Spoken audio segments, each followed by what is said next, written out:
Today is International Women's Day. Join me, the short historian, for a very short history on International Women's Day, which began as a set of political demands by working women at the turn of the 20th century.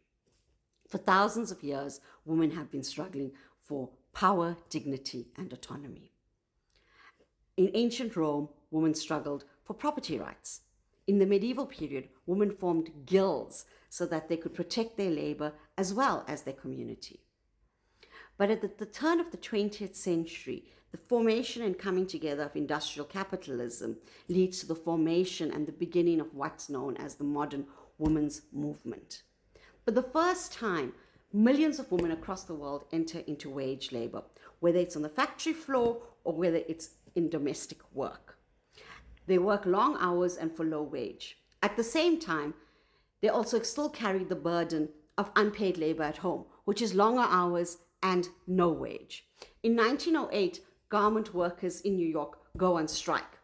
They are striking the long hours that they have to work, they are striking their low wages and the poor work conditions. In 1910, Clara Zetkin, the famous German socialist organizer, proposes that we have an International Day of Solidarity to capture the struggles of women across the world.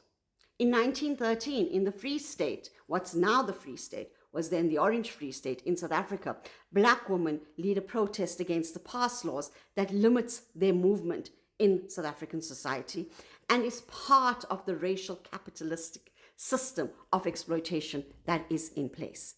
In 1917, textile workers in Russia, in Petrograd, go on strike. They are striking for peace and for bread. This strike helps ignite the 1917 revolution in Russia, a revolution that ushers in really, really amazing progressive changes for women in society, including the right to abortion. However, today we live in a world where many of those rights are being rolled back.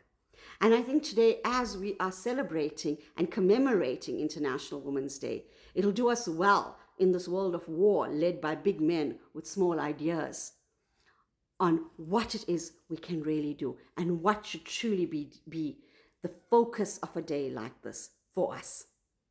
Thank you.